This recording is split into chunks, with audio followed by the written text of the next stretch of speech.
নাম জাকির ভাই। জি,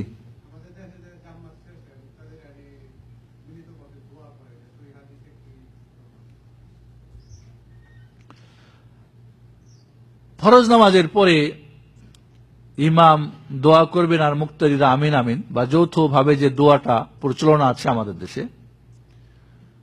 এভাবে আল্লাহ নবী আলাইহিস সালাম তার জিন্দেগিতে কখনোই করেন নাই বা করতেও বলেন নাই। আল্লাহ নবী আলাইহিস সালাম ফরজ নামাজের পরে তার বিভিন্ন জিকিরের কথা আছে, আস্তাগফিরুল্লাহ 3 বার, বা আব্দুল্লাহ ইবনে আব্বাসের হাদিসে আল্লাহু আকবার বলারও কথা যেটা উনি বলেছেন, আস্তাগফিরুল্লাহ 3 বার, আল্লাহুম্মা আনতাস সালাম ওয়া মিনকাস সালাম তাবারাকতা ইয়া যাল জালাল ওয়াল ইকরাম, লা ইলাহা ইল্লাল্লাহু ওয়াহদাহু লা শারীকা লাহু লাহুল মুলকু ওয়া লাহুল হামদু ওয়া লা কুল্লি শাইইন কাদির, আল্লাহুম্মা লা মানিআ লিমা আ'তাইতা ওয়া লা মু'তিয়া লিমা মানা'তা ওয়া লা ইয়ানফা'ু মিনকাল জাদ। এভাবে আল্লাহুম্মা আইন্নি আলা যিকরিকা ওয়া শুকরিকা ওয়া হুসনি ইবাদাতিক। এছাড়া ফজরে এবং মাগরিবে লা ইলাহা ইল্লাল্লাহু ওয়াহদাহু লা শারীকা লাহু লাহুল মুলকু ওয়া লাহুল হামদু ওয়া হুয়া ইউহয়ি ওয়া ইউমীতু ওয়া হুয়া আলা কুল্লি শাইইন কাদির 10 বার করে, আয়াতুল কুরসি 1 বার, ফজরে মাগরিবে 3 বার করে সূরা ইখলাস নাস ফালাক, অন্যান্য নামাজে সূরা ইখলাস নাস ফালাক 1 বার করে, 33 বার সুবহানাল্লাহ, 33 বার আলহামদুলিল্লাহ, 34 বার আল্লাহু আকবার। এবং নামাজের পরে তাসবিহ 5 ভাবে পড়া যায়।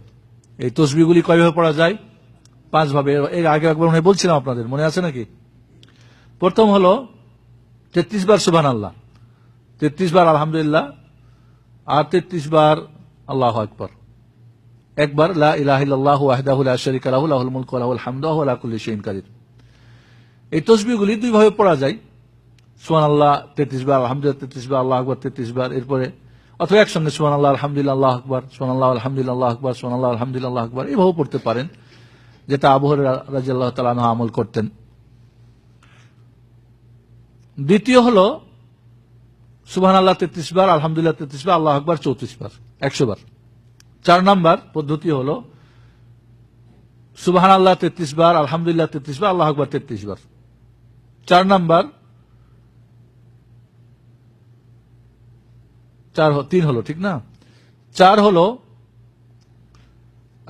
সুবহানাল্লাহ আলহামদুলিল্লাহ ওয়া লা ইলাহা ইল্লাল্লাহু আল্লাহু আকবার 25 বার করে, একসঙ্গে বা আলাদা আলাদা করে।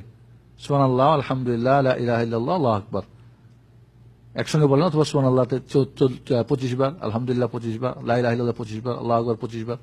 কত হলো? 100 বার। সুবহানাল্লাহ আলহামদুলিল্লাহ লা ইলাহা ইল্লাল্লাহু আল্লাহু আকবার, এইভাবে 25 25 100। 5 হলো 10 বার 10 বার করে মাত্র, সুবহানাল্লাহ 10 বার, আলহামদুলিল্লাহ 10 বার, আল্লাহু আকবার 10 বার। এই 5 ভাবে আল্লাহর নবী আলাইহিস সালাম ফরজ নামাজের পরে এই তাসবিহগুলি পাঠ করেছেন। এবং এই তাসবিহ আঙ্গুল দিয়ে অথবা আঙ্গুলের গিরা দিয়ে এভাবে অথবা এভাবে ডান হাত দিয়ে পড়াই সুন্নত। কেউ যদি বাম হাত ব্যবহার করে জায়েজ আছে, তবে তাসবিহ দিয়ে পড়া বিদআত। এই হলো আল্লাহর নবী আলাইহিস সালামের ফরজ নামাজের পরে জিকির দোয়া যাই বলেন।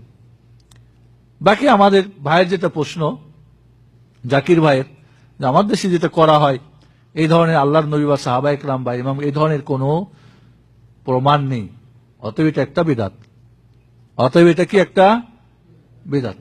এবং সবচেয়ে যেটা দুঃখজনক হলেও সত্য, যে আমাদের দেশে এইভাবে দোয়া করার ফলে সাধারণ মানুষ, এমনকি যারা ইমাম সাহেব, তারাও জানেন না ফরজ নামাজের পরে দোয়া কি আল্লাহর নবী করতেন, জিকিরগুলি কি ছিল।